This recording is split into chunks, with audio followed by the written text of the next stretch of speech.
Welcome to the B-Max Sports Podcast. Hey, we got 30 minutes for the rest of our lives. 30 minutes for the rest of our lives. Make sure to subscribe on all platforms. Let's be great.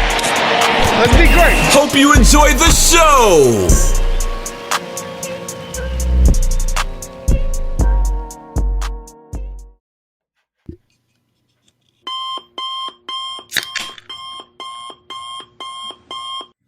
Wake up. You know what time it is. Tate and Josh in the morning. Josh, what about this UFC 249 we just got done watching, bud? Dude, I'm going to be honest with you. One of the most freaking stat cards I've ever seen in my entire life. I mean, other than I don't even know who was fighting the female fight. I mean, because that shit was boring as hell. Michelle Watterson. I'm going to be honest with you. I went outside just to get some air during that. But other than that, it was freaking – I mean, I'm talking about stacked. Oh, yeah. And just, I mean, the Ferguson fight alone was something that I've never seen Tony Ferguson dominated like that. And he looked like what his opponents usually look like. Right. He was absolutely just, I mean, looked like a train wreck. Right. When Gaethje started pushing the action early on and throwing those absolute bombs, I was like, he's not going to be able to last but a couple rounds. He's going to gas. Well, I mean, he kept the pressure on the whole fight and was just tagging Tony Ferguson over and over and over. Number one, I mean, give a shout out to Tony Ferguson for eating those left hands, because I didn't realize that Gaethje's left hand was that disgusting. Dude. I'm talking about it was because I mean the dude's not a southpaw. No. But it was sitting there throwing left-handed bombs, dude. I'm talking about bombs. There's something that I did not expect to happen. Me either. Gaethje really looked to control the whole fight. I mean, there was that one uppercut at the end of the second round that kind of wobbled Gaethje a little bit, knocked him down. But Gaethje, I mean, I don't know if you've seen a lot of his fights, but that tends to happen a lot. I feel like once he gets rocked, it's on. He's fitting. That's when you get the real Gaethje. Well, and I think a lot of it in the third, it might have been the third round, I'm pretty sure, he went over to his corner and his coaches told him, look, dude, don't let up. I know you like to get cute when you get ahead, but they told him that's like, dude, finish this drill. Like, finish the fight. And I think that's, I mean, coming off of his previous fights and stuff, he's been leading in the beginning. Yeah, he's a... And then, I mean, dude, I did not expect that out of Justin Gaethje. We had this conversation. Yeah, we both picked Ferguson. We both picked Ferguson, and I really don't know, because the whole time I'm thinking, I mean, Ferguson had been at a jiu-jitsu camp legitimately most of this 8 weeks that he's been fighting. And It wasn't even 8 weeks. He was talking about at the end of the fight that he's been training since November. Yeah. And the fight never went to the ground. That makes no sense to me. He tried to shoot a couple times. Gaethje's got excellent takedown defense. He was a All-American Division I wrestler. I understand that. I mean, I know Tony Ferguson had to respect this because obviously he's done research into his opponent. But when you were down from what I thought 3-0 in the third round. Yeah, I think it was 3-0 as well. Go to what you know. Right. I mean, you're literally a decorated black belt in Brazilian Jiu-Jitsu, and you stay up the whole entire fight. Right. He should have pulled guard or something, tried to mix it up. Dude, my thing is, okay, yes, he might have excellent takedown defense, but at some point you say, okay, standing up's not working. I need to do this somewhere, because Gaethje was throwing bombs and hitting him a lot. Absolute bombs. And we've never seen Tony Ferguson cut up like this. Dude, he got fucking obliterated. I think it was a great stoppage by Herb Dean. When he got hit with that jab, dude, you could tell it rocked his world. And he started shaking his head, started trying to run. Good stoppage, I think. But I guess the question now is, what do I think is next for each of these fighters? It seems that Conor McGregor is fighting Jorge Masvidal from the rumors I've seen. soon in the next couple months, I think that's going to be a fucking brawl for sure. Well, and here's the thing, dude. I'm a big Conor McGregor fan. I will go ahead and call this that Masvidal is going to give him extreme problems. I think if Extreme Conor, problems, dude. I think if I'll Conor call it can now. hit him a couple times, he can wobble him and end it early. But I think if it goes into the latter rounds, it definitely favors Jorge, who's got a better cardio. Conor seems the gas. But so I guess what's coming next for Ferguson is he's going to have to fight his way back up. That knocks him down the peg a little bit. If the Conor and Masvidal He fight came in does at fall number through, 2. He came in at number 2. right, he's probably going to be more like 4, somewhere in there. Probably switch places with Gaethje maybe, because Gaethje was 4. So I would think if the Conor McGregor fight falls through, I think that's a great. It's going to take Tony some time to recover for sure. I think McGregor's wanting to fight now. So I don't know if that fight's going to happen, but I don't know what's going to be next for Ferguson. But I know what I want to see from Gaethje. I want to see him fight Khabib and as soon as possible. He didn't get beat up a whole lot in that fight, so I think he takes 2 months off and then he's ready. I know that obviously Gaethje's takedown defense is, really, really high level. But Right. do you think that Khabib is going to respect that? Because, Khabib has taken down world-class dudes and not Yeah. gave a shit whatsoever. Yeah, I think Whatsoever. Doesn't care. So do you think that, because obviously you look at that fight, Ferguson respected his takedown defense. right. I don't think Khabib cares who you are. He's going to try to take him down. Now, whether he can or not is a different story while getting hit in the face by those fucking bombs. But I think this is an interesting stylistic matchup. Gaethje has, I think, the perfect game to beat Khabib. I think Tony Ferguson had a good game to beat Khabib because he's good off his back. Now, if Khabib can take him down, I think it definitely favors Khabib. You favored Gaethje more than I did in this fight. We had this conversation, Right. and you said there was a possibility. And I really wanted to pick Gaethje, to be honest. I'll go ahead and fess up to you. I thought Tony Ferguson was going to tear him up. Yeah. And I figured. I'll go ahead and admit to the flaw in my picks, dude. I did not expect anything like that. I didn't. I did not expect anything like that. I didn't expect it to that magnitude. Especially, I said, I think I remember if I remember correctly, I said if it goes into the later rounds, I definitely like Tony.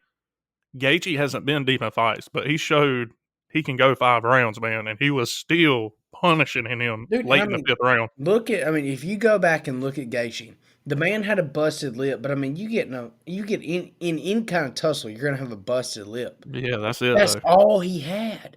Dude, that was one of the most amazing performances I've ever seen in UFC history. I'd have to agree. Not even just, take offense out of the whole entire picture.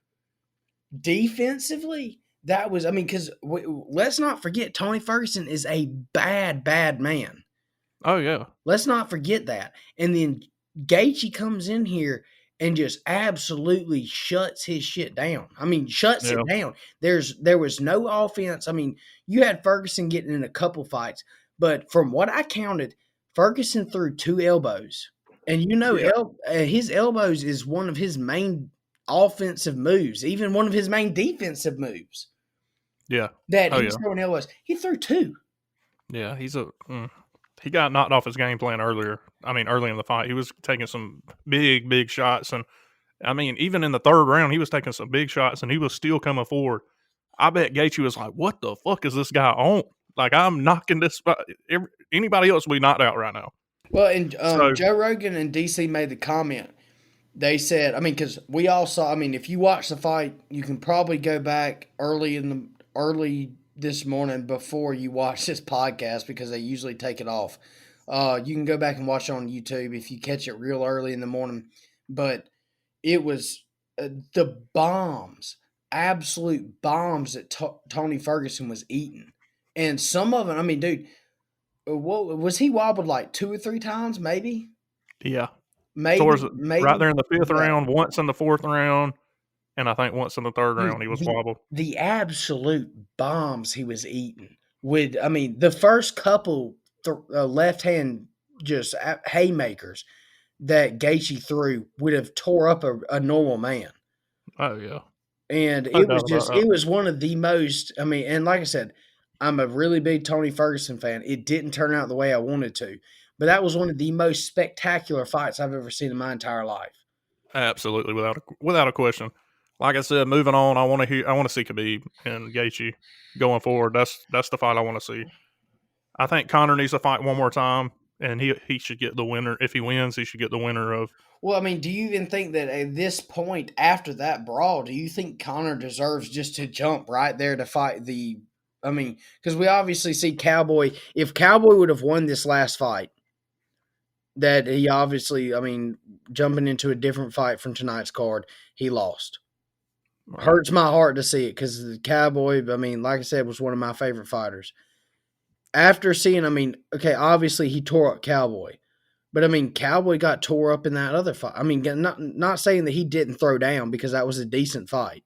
It wasn't the fight that I thought it was going to be, but it was a decent fight. Do you think that he can just jump into fighting whoever wins the fight with Khabib?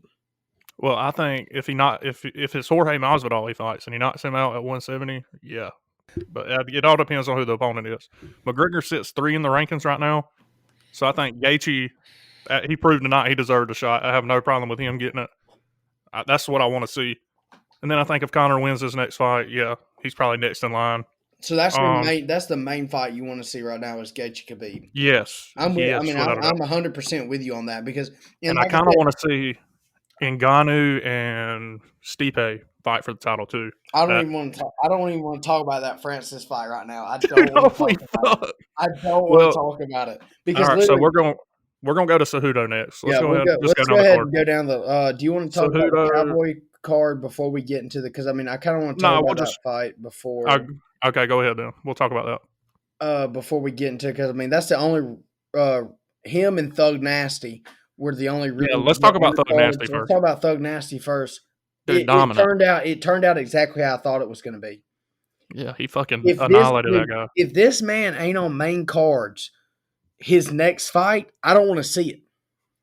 He should be. He's deserved it. He's 4-0 in the UFC. Because I mean, this kid, I mean, he on the ground was dominant the entire fight, and I mean, and I even want to say he was more dominant than Gaethje was the whole fight. Yeah.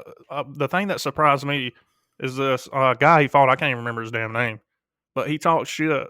Like I've watched several interviews of his. He talked shit about how he was the better grappler and that Bryce wasn't going to be able to grapple with him. And then at the end of the fight, it was quiet in the arena because there were no fans, and you could hear Bryce was in his ear, had him in one of those arm triangle chokes from the side mount. And he was talking to, I couldn't hear what Bryce was saying, but the dude said, stand up then, bitch. You talked all that shit about being the better grappler. In the last minute of the fight, you were begging this man to let you up. Well, I mean, it was dominance, dude. It was, I couldn't, I mean, I'm not going to say I couldn't believe because I knew, like I said, I followed this guy before and have, even when I found out about him, I went and watched a couple of his amateur fights and stuff like this. Dude's phenomenal. I'm talking about, and just from his rate, where he's from, you wouldn't really think that a fighter like this would come out of it. Because I mean, he is legit technical. Oh yeah, dude. He reminds me. His ground presence reminds me a lot of Khabib. Dude. I'd like to see him incorporate more ground and pound. He didn't throw a whole lot of strikes when he was down there, but he was transitioning from submission to submission, had him in trouble the whole fight. And that's where, if you ever saw a point where he got to where he could get up and fight Khabib, that would be his issue. Is that Khabib also has a ground and pound. I mean, it's not as good as some other guys, but I mean, it's there. Yeah. So yeah, for sure. But I mean, like I said, a flawless performance from from Thug Nasty. It was one of the it was one of the best jiu-jitsu performances I've ever seen in my life because I mean he dominated the whole entire fight. And I mean, didn't even seem tired. No, he dominated. He could have gone 2 more rounds and still not even been breathing heavy at the end of it. Right. It was And he spoke. extremely impressive. It was extremely impressive. Yeah, he spoke on his new strength and conditioning cardio vascular thing he's been focusing on. I think it's like a workout, and he's got a new trainer. It paid off, and you can tell he's strong in there. Do you know who his camp is? Because I do not. No, no, I I don't. do not. From some podcasts that he's been on, I know that in the past he has been trained in his home state. So I don't know where that came. I don't know who he's with, but he's doing something right. Yeah, he's good. He's just doing gifted, man. something right because And he's still young. He's only gonna yeah, get better. So, I could not believe I mean, I couldn't be happy, and I definitely want to follow him in the future because I couldn't be happier with the performance that he displayed today. It was absolutely, unbelievable. absolutely, 100%. All right, let's talk about the Cowboy Pettis fight. I'll give you my take on it real quick.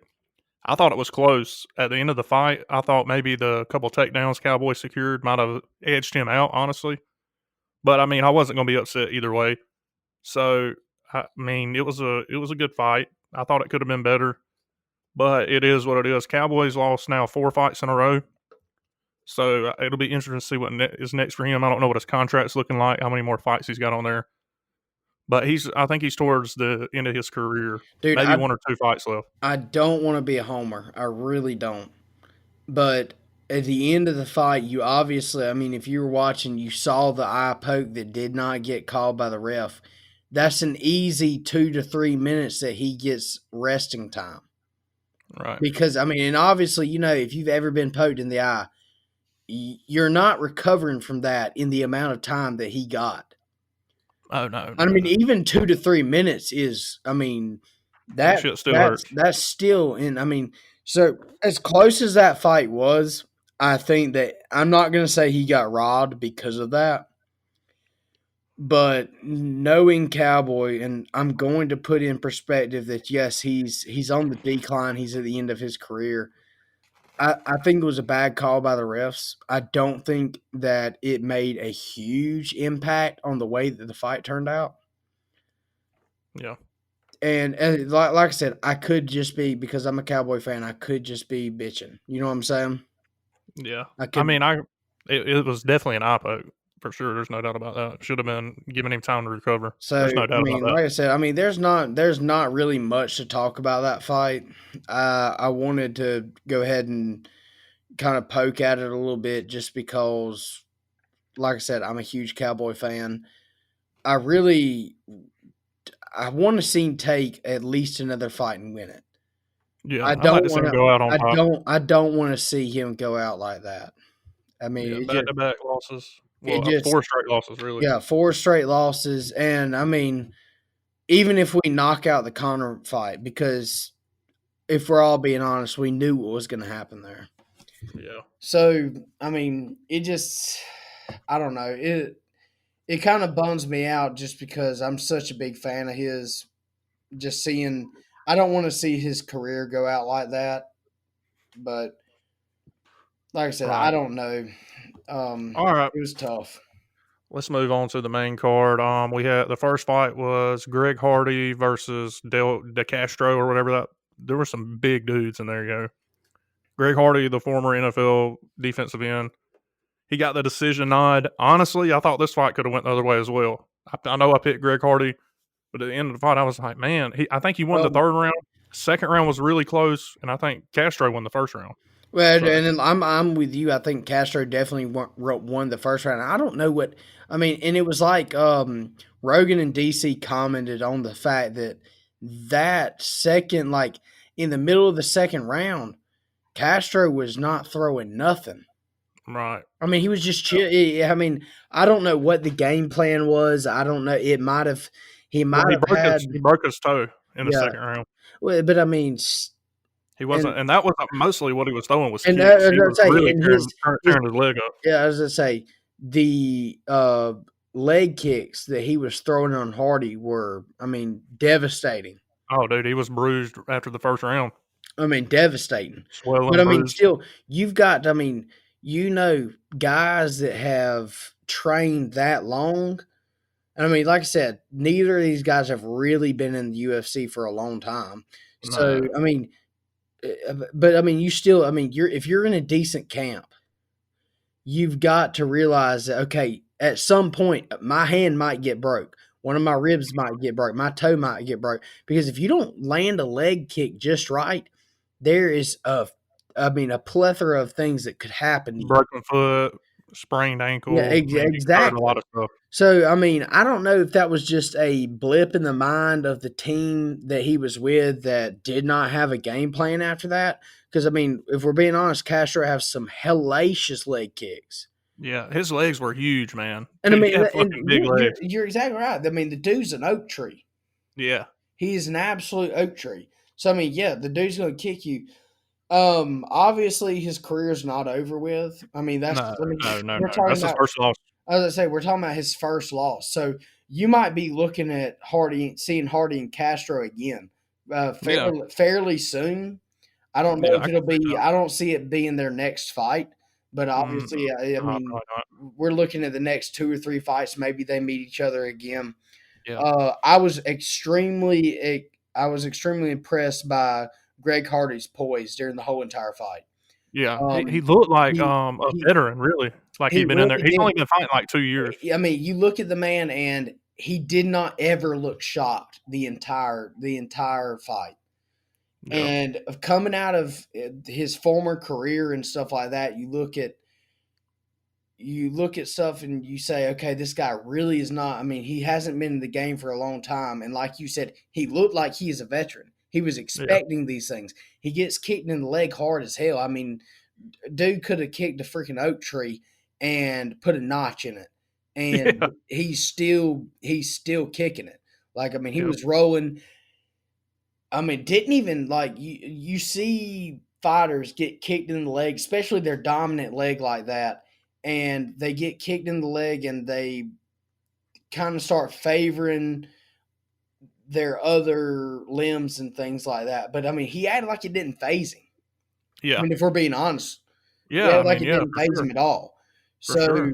it was, dude. It was one of the. I mean, I really didn't expect him. I expected a knockout out of this fight. To be I honest, did too. because I did too. just because of how big those guys are.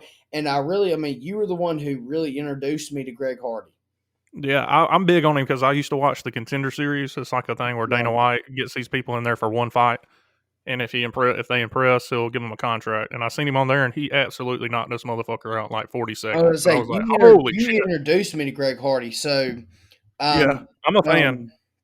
I So know I like him. I'm pretty sure we both picked Hardy. Yeah, we all I, picked the same. We only picked one fight different. I was gonna So say I'm pretty sure we both picked Hardy, and yeah, we picked Hardy. I think you won on one of them. I mean, the one Yeah, that the we next one did. we'll talk about, I won on, but that could have went either But way. I That mean, was a fight I wasn't 100% sure on. you look at that fight. I was extremely impressed with Greg Hardy. The shape that he was in, his conditioning was extremely. I mean, the guy he came prepared. Oh yeah, yeah, It yeah, was something that you want to see from the up and comers, and right. like we were talking about earlier, where Cowboy he's getting on up in years. This guy could be one of the dudes who replace some of our fan favorites. Yeah, yeah, for sure. He's young in the sport. He's still got a lot to learn for sure. I mean, definitely needs to start working on chicken leg kicks because he was taking a fucking beating out there. But I mean, he did a phenomenal job. Stay poised. I thought, like I said, I thought this fight could have went either way. I'm happy Greg won, and we got our pick right. Moving on, the next fight was Jeremy Stevens and Calvin Qatar, or Cater, however you want to say it. I don't even know how they pronounce it. I wasn't really paying attention. This fight, it was a brawl, dude, and I liked it. I mean, they were throwing bombs, both of them, and Jeremy Stevens got caught and knocked out. I mean, there's not really much to say about it. Calvin Qatar's a bad dude. His one loss in the UFC is to that Zabit Maribapojit, whatever the hell his name is, and that's a bad motherfucker. He's ranked like third in featherweight.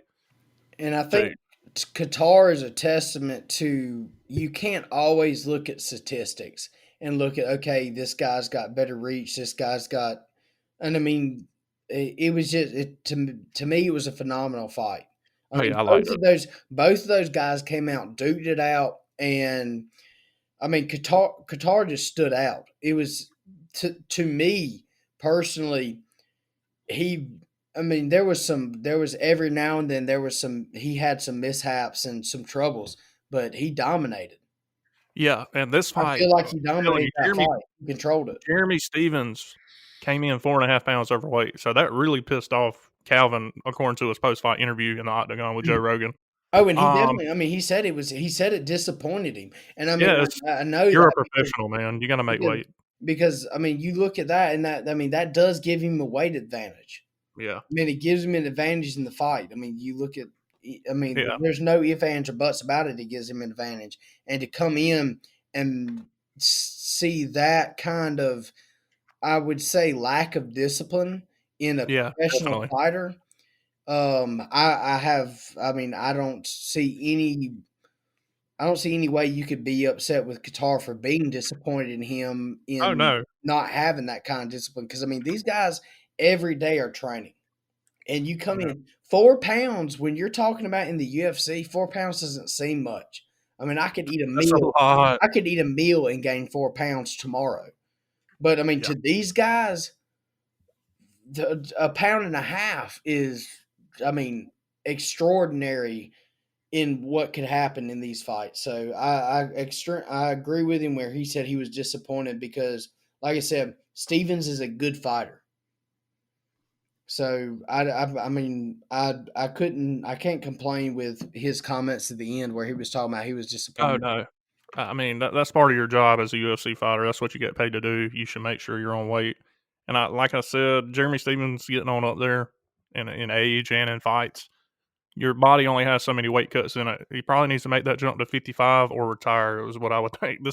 He's been beat up a lot. Do You you seen think he's like, do you think he would make the jump? Because I mean, you look at 155. There's some bad dudes up there. yeah. I think he would get demolished in the 55 division. He's lost 18 fights, professional fights. He's 28-18 now after tonight's loss. He How doesn't impress me that do much. I do mean, you know if how he old he connects, is he can now? knock you. He's in his mid 30s. And I mean, he was throwing haymakers. Don't get me wrong. Yeah, I mean, but if he catches you, he can knock you out. But Yeah, he's not that impressive of a fighter to me. He's not top 10 and I'm material. with He you. was ranked 7th. I think he was way overrated there. That's why I, I picked Calvin. I'm with you on that one. Like I said, we disagreed on this fight, Yeah, and I was going solely on statistics. yeah, But Qatar just, I mean, he showed out. yeah. Even I though mean, he's a good fighter. that was an extremely technical fight. Yeah. So Oh I yeah. mean, but I mean, he did. Qatar showed out. There's no doubt about it, and I could see him being a big name in his weight class in the featherweight. Oh yeah, for sure. But Yeah. like you said, unless Stevens goes up to 155 and he's struggling to get to his weight class, I don't. I mean, even if he was struggling, like he said, I don't want to do it anymore. I don't want to cut no more weight.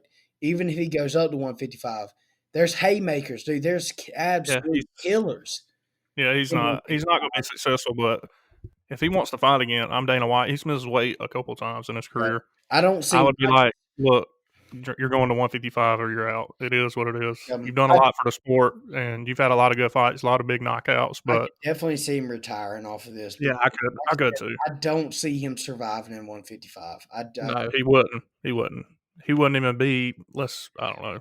I don't know. I don't know all the UFC fighters in dude, we 155. could But talk about it for yeah, 15, 20, 30 minutes on why he couldn't survive in 155. I just don't yeah, see it. yeah. All And right, let's move on. The next one was a heavyweight bout with Francis Ngannou and I don't even know how to say his first name, but Strike. Is- Rosenstruck, I think that's how they pronounce it. I don't fucking know Rosen. how they pronounced it, but he got knocked the fuck out, and it was quick, 20 seconds. Holy shit! I turned around because I mean, at one point, I'd cooked some food. I took the computer into my dining room and was turned around to go watch it. I mean, to go get something out of the fridge. Yeah, you missed it then. And he was, dude, I missed the actual knockout. I had to watch it out on the replays because I was like, okay, these big guys are going to come out, they're going to dance a little bit, and then they're going to go at it. So I was like, I got time, I can turn around. I mean, literally, the second I turn around, I hear Joe Rogan go, oh, just like he always does. Yeah. when he sees something like that, and there's no explanation for that. That was just that was absolute destruction. Yeah, I mean, I can't wait. The next fight I want to see for him is Stipe. I want to see him fight Stipe for the title. I think oh, he and deserves it. I'm with you, and especially after a performance like that, Yeah, he deserves it. especially like a performance like that, because that was, I mean, that was flawless.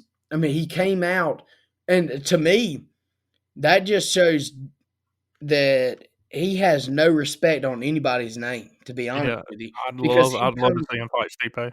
he comes out so quick, and I mean, especially those heavyweights. You, dude, the absolute power every one of those guys have, the absolute knockout artists they are.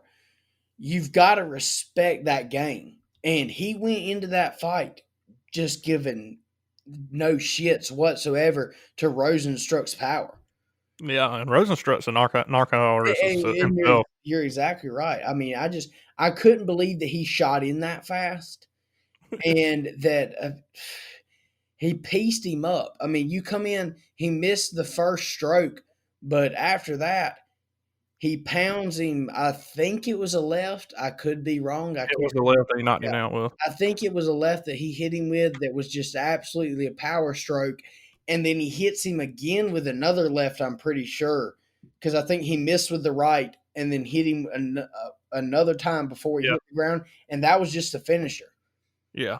And If he would have, the one he knocked him down with was probably the least powerful punch he threw in that combination. If he would have hit him with anything else, dude might not be here today. I'm gonna be honest with you. no, I mean, Dude I was, do. And that was the same. I had a buddy over here watching with me. And I said, oh, shit. And then he hit him again. And he said, dude, he just killed that man. And I was like, I just looked at dude, I was looking at the replay, and I couldn't, as a human being, I mean, I can't fathom having that much kinetic force coming behind me. It was ridiculous the amount of sheer power that he had kicking behind him. Because I mean, if we look at the replay, like you said, that first hit him right on the. I mean, and it wasn't even that big of a hit, yeah. but he hit him on the button. Oh yeah, he went out And like, out cold. I mean, Nagano he's a phenomenal fighter. He knows what he's doing. That's I He's mean built. He's that's built for the UFC, no doubt about it. that's really all we can talk about is that he's technical. He knows exactly what he's doing. He knows exactly where to throw his punches, and it was a phenomenal fight. Absolutely. I think Ngannou's probably going to own the heavyweight division before too long, and probably hold it down for a little while because he's still early into his fight So career as you're well. going to go ahead and call the Stipe Ngannou fight. If they fight, yeah, I got Ngannou. I got Ngannou, man. I said DC Daniel Cormier knocked out Stipe one time and wobbled him in the second fight, beat him up pretty bad in the second fight as well. Yeah, give me fucking Francis Now, Ngannou. you know it would be really interesting off topic if John Bones Jones gets out of his whatever, dude. And here's my thing, dude. These guys are fight for a living. To me, whatever they do outside of in their real world issues don't matter. Yeah, Like I want, obviously Stipe and Nagano is going to be an extremely amazing fight. Like that's the fight that a lot of people are going to want to see. I want to see Nagano versus John Jones. I want to see it because I want to see John Jones step up to heavyweight. I really do. I want to see how he looks. I mean, because obviously he already looks amazing at light heavyweight. So you just that's something I really really want to see. I don't wouldn't know. mind seeing that fight. I don't know if we're going to see it in the future, obviously, because John Jones has such big issues outside of the ring. He has such big issues outside the ring, and like I said, obviously you can't excuse those. You can expect them just because of the type of people these guys are. I mean, these guys are fearless.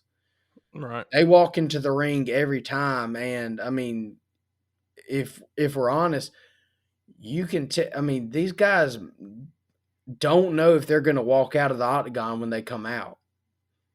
Yep. So, I mean, you got to think of the type of people we're dealing with here. I really want to see that fight, honestly. I mean, I wouldn't mind seeing do. that fight either. I really, really want to see that fight. I don't know if it's going to happen, especially with all the controversy surrounding John Jones. But that's the fight I want to see.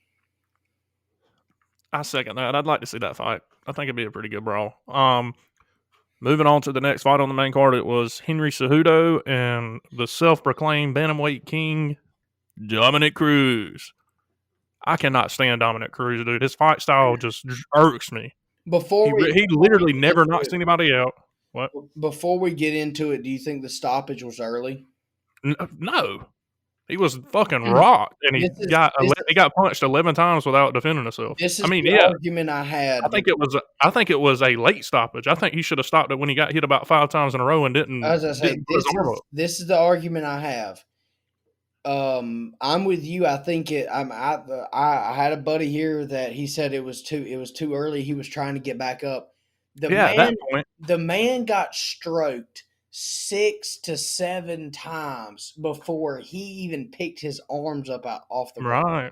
Right. It was a late stoppage in my opinion. I'm going to disagree with you there. I don't think it was a late stoppage. I think they could have let it go longer because, like I said, he seconds after it was all over with, he was up, he was moving around. We could not say the same about our friend Rosenstruck. He was nowhere to be seen. Yeah, he didn't know where he was at. But I think Cruz still. I mean, I think you could have let it go. I'm not saying he would have. He might have gotten out of it. But I mean, the dude wasn't protecting his head whatsoever. And when you go into that fight or flight mode, the first thing you do, I don't care who you are. You're protecting your head as a natural instinct. Right. And he just didn't do it. I mean, he was getting worn out. So I wanted to get your opinion on that and to see if you thought it was a late stoppage an early stoppage because he was getting worn out. And the people without that's a late stoppage. I was like, dude, he got hit multiple times. Yeah, I think it was like I said, late stoppage. I think the ref should have stopped it earlier. In Dominic's defense, if the ref lets it go that far, once he starts getting up, I don't know why you would stop it then. But in my opinion, once you get hit 5 or 6 times and you're just fucking laying there, your left arm that would be protecting your head is just on the floor, then yeah, you should have stopped. The fight should have been stopped. I think really interesting. I wish Herb Dean would have been refereeing this fight because I think it would have gone a little bit longer. Yeah. Because, like I said, I'm a really big fan of Herb Dean. He lets the guys do what they need to do. I think it would have gone a hair longer, but like I told them, I said, there's no way that's going that much longer. There was a second at the end of that fight where he got his hands from both of his palms were flat on the surface of the octagon. Oh yeah, he was to where done. He covered up just his face. He wasn't covering his head. He was covering his face. To me, it was a good stoppage. I think so too. And I know, like I said, it could even been stopped earlier, in my opinion. DC and Rogan disagreed, but to me, I think. Well, they disagreed at first. They did disagree at first, but when they watched it in slow motion and counting the punches, they're like, okay, that's a good stoppage. So, how about Henry Cejudo retiring? What the fuck? That was from left field. Yeah, I didn't see it. I watched the embedded vlogs, which is like a thing in the fight week leading up to the fight. They follow all the fighters around with cameras and they do a vlog with them. UFC does it before every pay-per-view. So it was badass. I was watching it and they were following Henry Cejudo in his Uber. He was talking to his wrestling coach. He said, man, I think I could still wrestle. I think I can make the Olympic team go win gold again. He's like, I have no doubt. I think that might be what he's trying to do in the upcoming Olympics. But I want to see him fight again. The dude's exciting. He's well-rounded. He can wrestle. He can strike. I mean, he was hammering Dominic with them leg kicks. What do you think? I mean, to me, obviously, I don't know if Americans take UFC more seriously or if they take the Olympics more seriously. I think UFC. Olympic wrestling? I'm with you. Probably UFC. I'm with you on that. I mean, that's an all around. I mean, you can be a really good wrestler, and you can be a really good kickboxer. It doesn't matter. In the UFC, anything can happen. Right. So I don't know if I agree with that decision. Like I said, I mean, it just. I don't think we've seen the last of Henry Cejudo. I'll go ahead and I'll come out and say that. don't. I mean, what are we looking at? One more year before, depending on the coronavirus, which I'm getting. This can wait for another podcast because I'm getting extremely, extremely irritated with what's going on. I know I sent you a link. I don't know if you, or it might not have been a link. It probably was just a screenshot. But we'll talk about that in another podcast because I mean All right. we're already on 40 minutes and I haven't even realized. I just looked up at the thing. All right, so that was the last fight that we were going to talk about. We already talked about Gaethje Ferguson. So first of all, I want to say thank you to Dana White for giving us sports back. Exactly. Phenomenal job by the UFC on making this happen. Good God, it was a great card. It's what America needed. Thank you, Dana. And did you see where the Don graced our presence with his? Oh yeah, I did. Yeah, I did. It was hilarious. I thought it was good. I loved it, dude. I loved it, and I think we all need to we need to get back out here. And I'm excited to see the amount of pay-per-views that everybody got. It won't include me and yourself or myself. Yeah, we didn't pay for it, guys. I'm sorry. We definitely paid for it. We did not illegally stream the UFC fights. We paid our $70 to $80, whatever it was, and watched it for sure. All right, moving on from the UFC, phenomenal card. Like I said, I got in my notes right here. The next thing we're going to talk about is Jay Cutler, former quarterback for the Chicago Bears, is being divorced by his wife. She says he lacks motivation. He's retired, taking in account. So he lacks motivation. The guy went out there and gave his body up for years in the football field. I think he's made enough money where he can sit back and relax for some years and enjoy retirement. Like, bitch, I'm the reason you have all your shit. If you want to divorce me, take it. Take off. But then she had the audacity to ask him for $5 million to build a mansion. Guess what Jay Cutler told her? Get a job. Hats off to Jay Cutler. What do you mean he lacks motivation? His net worth is $60 million. Yeah, fuck off, bitch. I'm looking at it right now. His net worth is $60 million, and you say that man lacks motivation? What else do you want him to do? You want him to go back to work? Like, I don't know what she means by motivation. Like, in the bedroom? I don't know. The dude obviously ought to get out there and grind in his fucking huge ass man. I just said fucking. That'll be all right.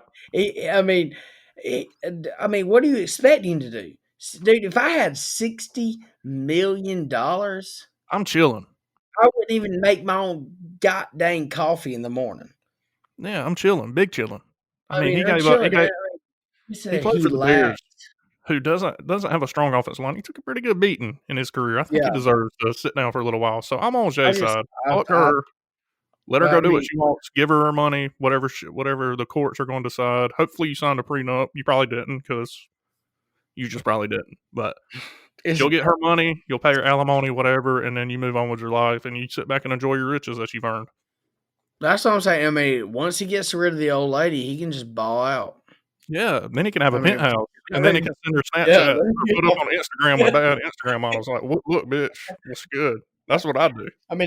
He can join Dan Bazillion with his hundreds of hoes out here on the yacht, just smoking CBD vape pens, THC vape pens, and just chilling. So, I don't think he has a bunch of worries. No, I don't think Jay, fuck that bitch. Just listen to us here at Tate and Josh in the Morning, BMAX Sports Podcast. Yeah, we'll point you in the right direction. These hoes can't be trusted.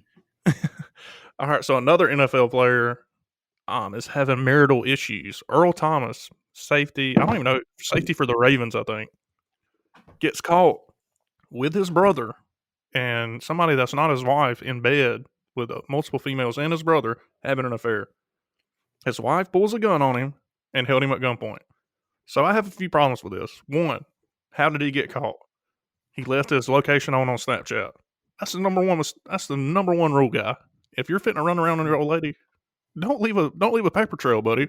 Bro, The hell are number you one, thinking? whenever I found out Snapchat, I mean, and dude, let me go ahead and disclose this. I don't have any. I literally go from work to home, but I don't have my Snap location on whatsoever. Just some dude, some rando could be chilling, pimping off of your Snap location and come and slaughter your ass. I didn't think about that. So I'm dude.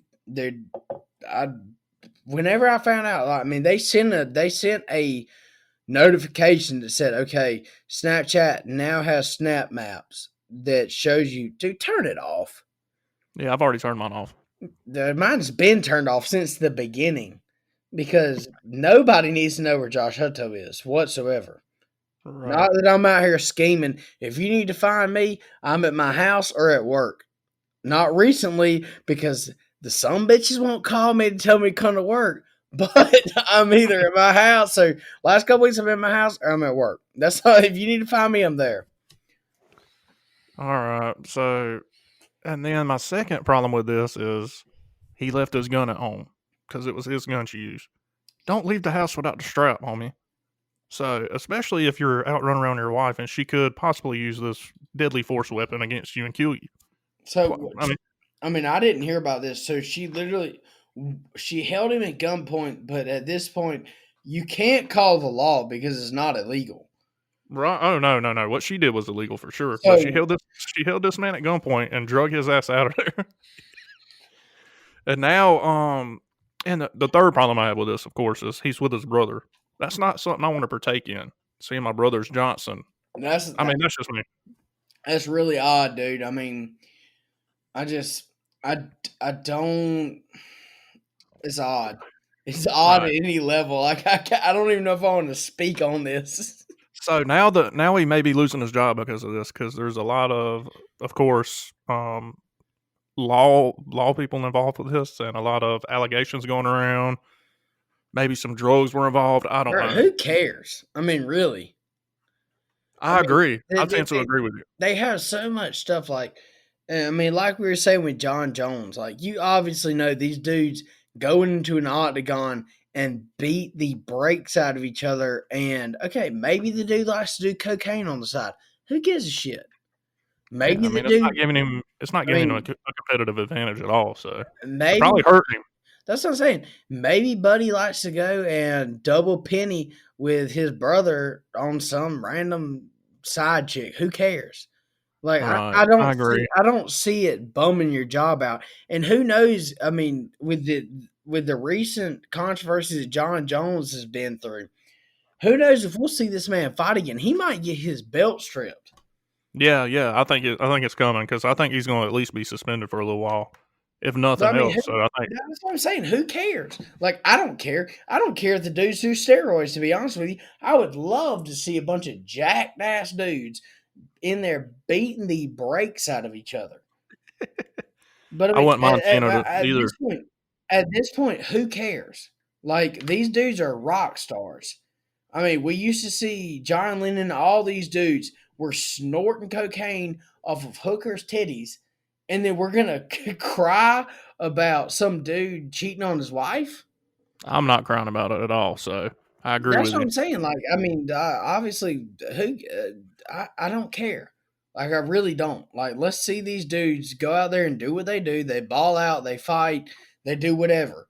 I don't care at this point. Right, I agree. Next on the list, Gregory and Travis McMichael have been arrested for the murder of Ahmaud Arbery. Now this case is getting more interesting as I dig deeper into it. So within 3 days of the GBI handling the case, they found probable cause to indict these two on murder charges, first-degree murder charges as well. But today I seen a new article where, and I don't know if you've seen it, so I'm not going to dive too deep into it, where they released home security footage from the subdivision, and you could see Ahmaud Arbery. Literally on the video, all you can see is him walk up to the window and look in, and then he just starts back jogging like And I've done this when I lived beside my grandfather on Evergreen Road. They were building the plantations on Evergreen. That there's a little subdivision with a pool and everything. And when they were building it, it's literally right next door. I used to go in there. Me and my grandpa and my grandma and my mom would all go over there and look in the inside of the houses and see, what the houses look like. But I mean, he wasn't. It never shows him stealing anything or even entering a property. But he did go on somebody's property and look in the window. But this case is getting more and more interesting. I think the GBI is going to be investigating the Glenn County District Attorney, who, from what another article I read, she blocked the arrest warrants for. I think Glenn County was trying to arrest them, and the district attorney blocked it. So this case is going to be interesting, but I think the GBI did the right thing, made an arrest. It is what it is, based on their. Go ahead. So let me go ahead and make this statement before I make any other. I think both of these douchebags need to be in jail. Don't get me wrong. Do not get me wrong whatsoever, because I know this is an extremely sensitive case. But it's mighty odd for a 27-year-old man to just be lurking around on people's property. Because, I mean, literally, I don't give a damn. If you 27, I don't give a shit. I really don't care if you 27, 17, lurking around on my property. And like I said, I know it's not their property. The guys who killed him, I know it's not their property. That's odd. I'm just going to go ahead and say it's odd. Well, I can't confirm or deny if that's actually him, because it's the camera is not from the house that he went up and looked in the window. I'm not saying, like I said, I'm not saying he's guilty. Let me go ahead and say, I'm not saying he's guilty. I'm not saying these dudes. I mean, literally, you don't just go out and shoot somebody for suspecting them for something. I'm not saying that. It's odd. That's just what I'm saying. I'm just saying it's odd. Yeah, I agree. Another thing that I found interesting is the family of Ahmaud Arbery has obviously hired an attorney up, and they have an attorney. Their attorney spoke and said, and I don't know exactly how this law works, the citizen's arrest goes, but he says that they have to have proof that he's committed a felony for them to make a citizen's arrest. And I'm sure he knows the law better than I do, so I'm going to take his word on it. And if that's the case, then I'm going to go ahead and shout out a law enforcement officer that I know I'm pretty close with. We talk on the daily. Dylan Harrison, we've already talked about this case, and he told me he was going to give it a little bit of insight on this. The citizen's arrest, that was ridiculous. That claim right there. Me and Dylan talked about it for about 20 minutes about how it didn't work with this case whatsoever. So that's out the window. Yeah. So if that's the case, then how did the district attorney not arrest these guys immediately? Well, in Glenn County? Like I said, because her thing was that she said, or whoever it was, the sheriff in Glenn County and the district attorney say that they were acting under the law of citizen's arrest. I don't see any proof of him committing a felony at all. So I don't know. Anyway, like I said, we're going to talk more about this case as the trial comes up and stuff. But as more information comes out, we'll talk about it. I don't like to say too much until I get the whole story. Like I said, we're getting it in bits and pieces. First, I read the story and I was skeptical. Then I saw the video and I was shocked. I was like, "What the fuck? Yeah, they just murdered this guy." And then I see this video of him walking up and looking in the window. I was like, I don't even know if that's him. So I've seen the video. I don't care if he was breaking in their house or not. Not breaking, because obviously they didn't have video of him breaking into the house. He was looking into a window of a house that wasn't even their property. Right. So that gives you no ground, no matter what he was doing. That gives you, to me, if somebody walks across the street, and like I said, I've got a really good relationship with my neighbors. If they walk across the street and are looking at my neighbor's yard, yeah, we're going to have a problem. And you damn right I'm going to walk out there and I'm going to say something to them. But at no point am I going to pull a gun on them and gun them down in the middle of the street. Yeah. Yeah. So, it was overkill. Obviously. To me, That is cold. I mean, from what I've seen right now, that's cold-blooded murder. Yep, agreed. All right, so the NFL came out this past week and released the schedules, so that gives us hope that there's going to be an NFL season. I'm fairly like 99.9% positive we're going to have a season, whether we have fans in there or not. Still remains to be seen. So, but that's, I mean, the Cowboys got the fourth easiest schedule, so let's go. Let's go win the division and try to make a run in the playoffs. Have you seen the SEC rumors? What is that? I've seen rumors from the SEC. Like I said, I don't know if it's true. I've just seen rumors of the SEC that the SEC is going to have a season no matter what. And that if the SEC has to play amongst themselves, we're going to have a national championship in Atlanta. Okay, cool. Just the rumors I've seen. I don't know how true it is. That's just what I've seen. Well, that gives me hope. We've seen one state step up, and they have canceled all sporting events through September.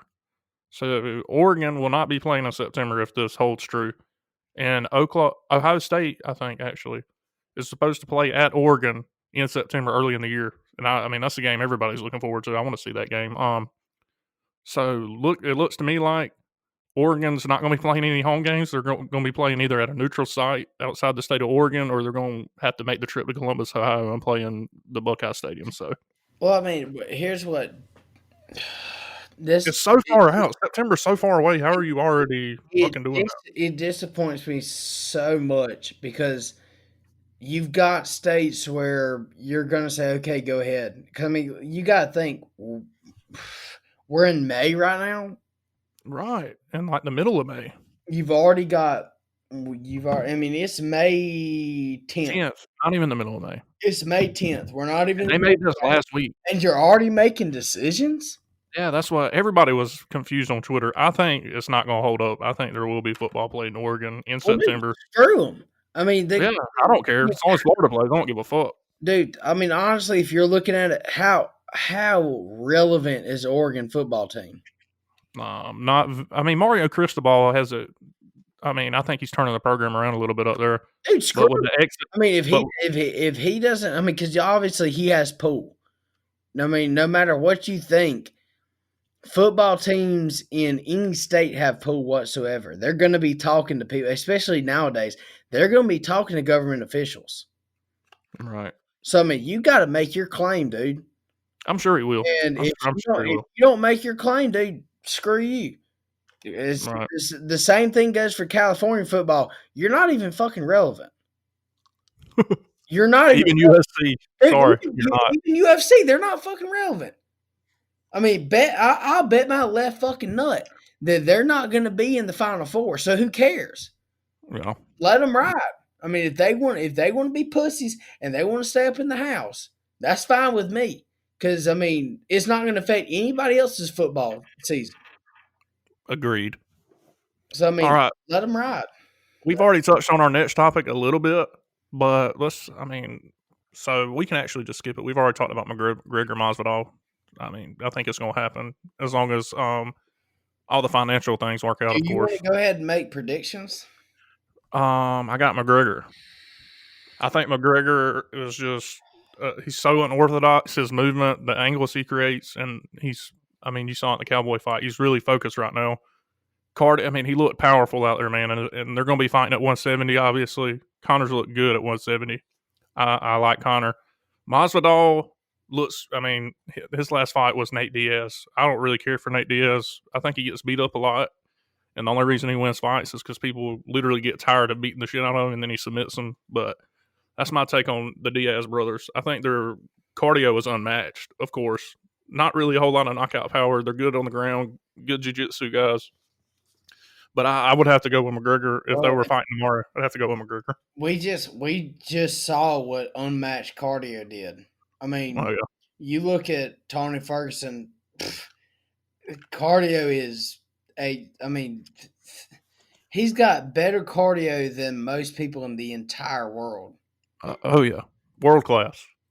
So you look at that. Cardio. I think Masvidal is a gangster. He's a G. He's an OG. Exactly. He's lost a lot. That's why I asked you, is because I'm I mean, if I was a bet man, I'd be extremely weary to go ahead and make a bet on this fight. Oh no, I wouldn't Like I either. said, I'd want to know. I want to see. they're both extreme gangsters. Yeah. The only thing I have against Masvidal is that Conor McGregor has some other kind of. I mean, he's got some kind of crackhead in him, dude. That he Got just an extremely strong chin, yeah. and he's got. I mean, when he touches people, they go to sleep. I don't know what it is, but he does. And that left hand, dude. I mean, you get. I'm looking up Jorge's recent fights. Let's see who all he's fought. I'm not really. I've seen him fight, and I know he's a beast. Okay, he beat Ben Askren, knocked him out with a flying knee. I watched that fight. He beat Darren Till, who's a gangster as well, but he lost to Stephen Thompson, lost to Damian Maia. He beat Cowboy. He's fought some pretty good guys. He lost to Alex. Let's go ahead and make that Ben. Oh, let's talk about that Ben Askren fight.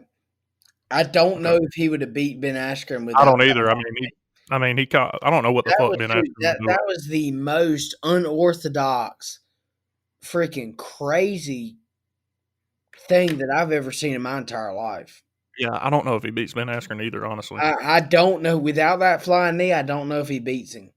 Yeah, I don't either. That guy's. I really like Ben Askren, world class wrestler. Yeah, exactly. And I mean, if you don't have that, I mean, I've never seen anything like that. I mean, shout out to Masvidal.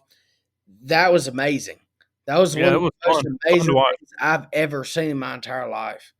But I mean, without that, I don't know if I've seen beating him. He's beat. I mean, he hasn't really beat anybody that's world class like Conor McGregor is. Conor McGregor is going to come in there. Make no mistake about it. Neither of these guys are fitting to take it to the ground. I think it's a good matchup for McGregor. Well, I mean, I think McGregor matches up great with anybody on the feet just because that's what that motherfucker might be the best striker in the game. He's so unorthodox. A lot of people get really pissed off because, I mean, me and you, we love people who talk junk. Oh yeah, that's why I love Conor. And a lot of people do not like Conor because he talks junk. But when you get to a point where you are Conor McGregor and you sleep people, I mean, with left hands, with head kicks, with stuff like that. I mean, the dude's so friggin' technical. The way he came up, the man came from literal poverty to what he is now. I mean, the man's renting yachts. Chilling. Dude, it's all part of the show. I mean, McGregor, I'm sure, is a outstanding citizen. I don't know. He's done some questionable shit as well. I mean, sometimes you gotta smack some motherfuckers upside the head. You know what I'm saying? Yeah, I agree. But he's real. You could see it even after he's really he talks a lot of shit. I think it's to sell the fights more than it is just pure hate. Now Khabib, he hates that motherfucker. But that's the fight I want to see. I would love to see it, but I think Gaethje deserves it right now. Oh, I mean, I'm with you. I think Gaethje deserves the fight. It's coming. But, I mean, and honestly, if we were to pick, if it was to be a money fight right now, and I had to bet you Gaethje against Conor McGregor, fuck, I don't know, dude. I'd probably flip a coin. I'm pulling Gaethje, dude. I'm pulling Gaethje. I'd probably go McGregor just because. Right now, the performance I seen from tonight, I mean, it was absolutely ridiculous. My only thing to that is Gaethje's. You look at Dustin Poirier. He's fought Ferguson. He's fought Conor, and he's fought Gaethje. And they asked him. They said, who hits hardest? He said Conor McGregor by far. Then they were like, all right, who's the best all-around fighter? He was like, Tony Ferguson by far. Then he said, who has the best leg kicks? Gaethje by far. I think they're all good at different things, but seeing Ferguson, who's not really a big power puncher, wobble Gaethje worries me that if Conor connects, and Gaethje's a guy that likes to go blow for blow, he'll take one to give one. McGregor as well. I think they are much of the same fighter. Pretty good takedown defense, and they like to stand up and throw. I'm afraid that if Gaethje gets cracked with one of McGregor's lefts, it may be night. Same thing, but on the flip side, same thing with McGregor. If he gets cracked with one of Gaethje's left or rights, it could be night for him as well. So I think that fight would be amazing, to be honest. That's one I'm drooling over too. I'd like to see that fight. But unfortunately, I don't think we're going to see it for a while. I think Gaethje's going to fight Khabib next. McGregor might. I don't know what the fuck Conor might do next. That's what I like about him. If he beats Masvidal, that'll put him probably in the top 5 of the 170-pound division. He may try to fight for the fucking 170 title. Who knows? He might try to fight Kamaru Usman. Kamar's a different beast. I mean, that dude is a different animal.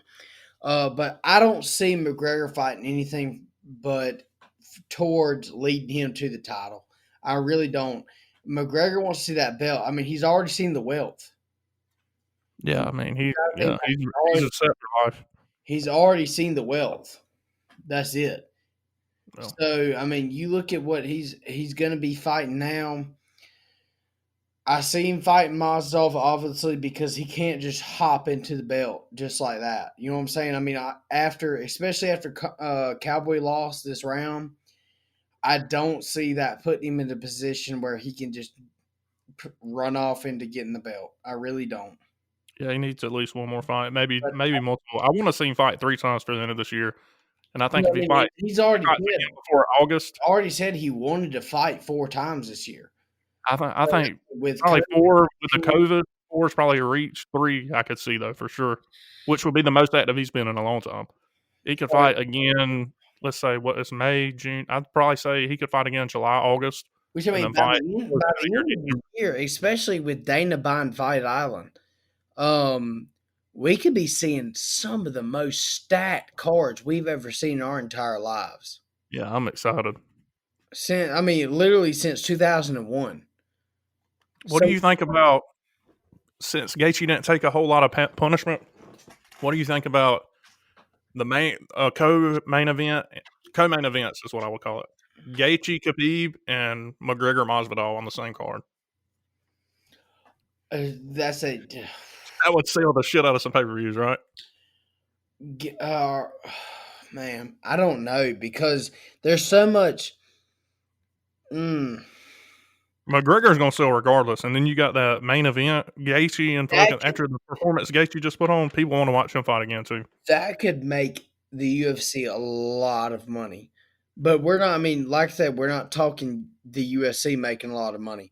We're talking about fighters making a lot of money. Yeah.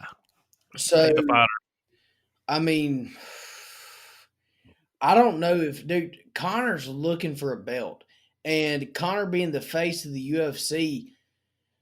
I don't know what's going on these days. You know what I'm saying? Like, I mean, you literally don't see what's going on. We can see some really, really good fights within the next 6 months. And I mean, we're going to, trust me. We're in month 5 of. We might finally get to see Woodley fucking Covington, maybe. Yeah. I don't know. I don't know which one's beating around the fucking bush, because they both say it's the other guy. I want to see that fight as well. But moving on from UFC, we're already over an hour right now. The last thing I want to talk about, Hutto, I didn't really prep you on this, but I'm not a big book reader, but I listen to podcasts more and more every day. I watch Logan Paul's podcast on YouTube, and I've grown to like this guy, his co-host named Mike Modlik, or whatever, the dude that dates Lana Reed. Dude's a fucking cool dude. He wrote a book. I mean, with the help of a published author, wrote the book, and it's pretty much his biography. It's called The Fifth Element. And the fifth element is, the elements of your survival are, I think he said, heart rate, blood pressure, temperature. There was one other one I can't remember. Oxygen level, maybe. And then the fifth element, like the paper copy of this? No, I have it on my computer. Oh, that's garbage. Dude, it's fucking amazing.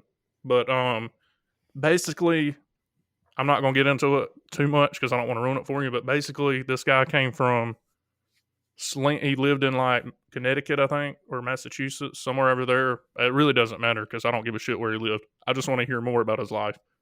I'm about halfway done with it now already. I just bought it Friday, and I'm gonna read it when we get off here before I go to sleep. Basically, it details, because he grew up when the opioid,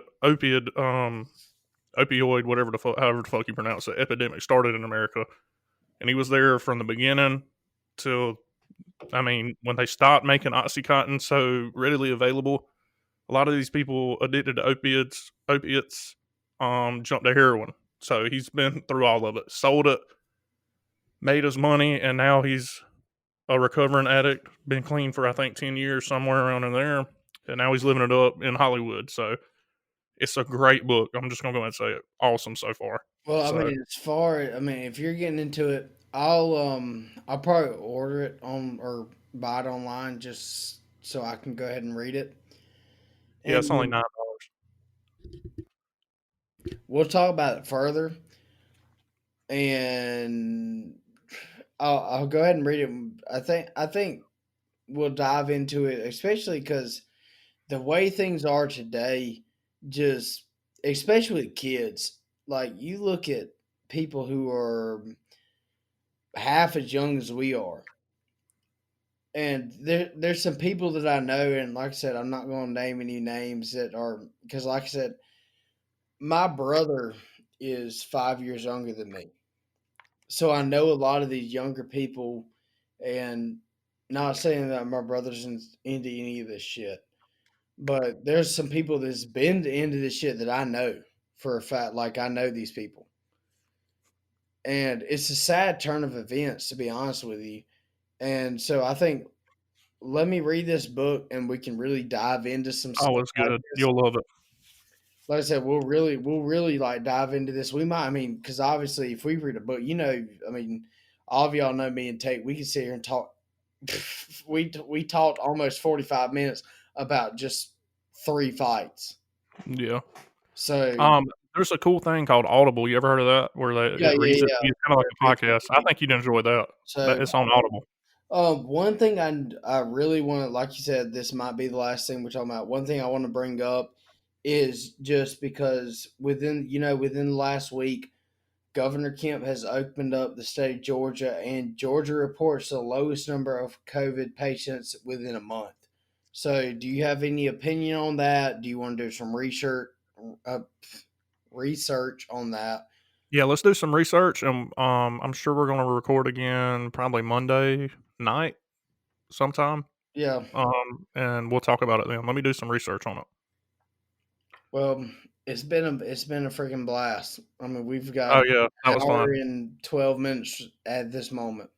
Yeah, So, like I said, to me, I think Governor Kemp made the right move. A lot of people a lot of friends I have on Facebook think he didn't make the right move. I think we need to make some. I mean, we we need to. I mean, because like I said, we've commented on this a lot. We've talked about it a lot, and we need to make a comment on. I mean, within the last month, we've recorded the lowest number of COVID that we've had. So you're looking at the past 2 or 3 weeks that Governor Kemp has released us to be to be within everybody else. We've opened up restaurants, we've opened up stuff like that, small business and things like that. So I think we need to at least comment on it, do some research on it, and yeah. make a decision. I'll look into it. Maybe even tonight before I go to sleep. All right. Well, that was fun, guys. Hope you guys enjoyed. Make sure to like. Make sure, or well, I don't know, even know if you can like this kind of shit, but make sure to subscribe on all platforms. Share it, tell a friend. If you want to come on here, hit me in the DMs. I think Dalton Jessup's gonna come on with us one day this week coming up. So he's pretty funny. Well, and And like he's I said, like we had my brother on here. I had so much fun with like somebody else. I mean, because y'all know how long me and Tate can talk. So, like, I had so much fun with my brother on here. I really want to have somebody else on here. It would be extremely fun for us to have. So, like I said, even if you don't have the same opinion as we do, yeah, we don't care. like as I said, there's not going to be me and Tate are pretty laid back dudes. There's not going to be any fussing, no fighting. I mean, we might disagree with you, and you might think I get a little bit ugly, but I'm not. I promise. Like, I'm open to a lot of stuff, dude. Yeah, for sure. But anyway, it's been a pleasure, guys. Y'all have a great week. Peace. Holla at your boys.